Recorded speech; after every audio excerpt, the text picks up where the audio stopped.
यह कहानी है दो दोस्तों की जो कि एक ही गांव में रहते थे। एक बार उन दोनों को किसी काम से शहर जाना था और वो दोनों वापस गांव लौट रहे थे। उनके गांव के तक पहुंचने तक उनको एक घने जंगल से होकर गुजरना था। जब वह जंगल से गुजर रहे थे तो एक दोस्त को प्यास लगी और वह पानी ढूंढने के लिए रास्ता भटक गया और रात हो गई।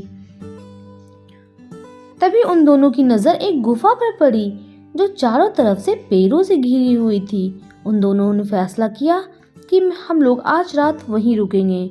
दोनों ने कुछ लकड़ियां इकट्ठा की और उस गुफा के अंदर गए और वहां जलाकर बैठ गए। तभी वहां से कुछ जानवरों की आवाज आ रही थी। तो उन दोनों में से एक दोस्त अंदर डर रहा था। उसने बहुत सारी भूत प्रेत की कहानियां सुनी थी। उसने बोला कि ऐसे जो इंसान भटक जाता है उसे भटकती हुई आत्मा नहीं छोड़ती। उसके दोस्त ने उसे समझाया कि ऐसा कुछ भी नहीं होता, ऐसी सुनी सुनाई बातों पर यकीन नहीं करते। इतना कह के उसका दोस्त सो गया। जिसे भूत प्रेत से डर लगता था वह लेटा रहा और उसे नींद भी नहीं आ रही थी। उसे लग रहा था कि शायद यहाँ कोई है।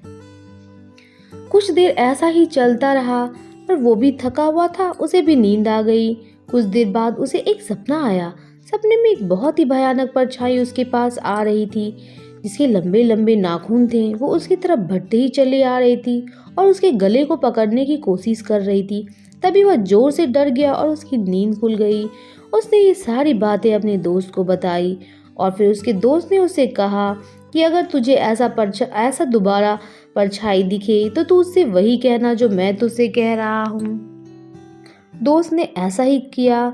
जब उसने दोबारा से सपने में उस परछाई को देखी तो उसने उससे वही कहा कि तू सामने आ, मैं तुझसे नहीं डरता, तू सामने आ, मैं तुझसे नहीं डरता, तू सामने आ, मैं तुझसे नहीं डरता। ऐसा वह बोलता रहा और परछाई धीरे धीरे दूर होती।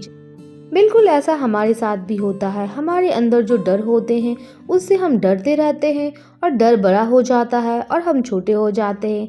इसलिए हम अपने अंदर के डर से ना डर के उसका सामना करें तो हम जरूर उसका सामना कर पाएंगे। Thank you.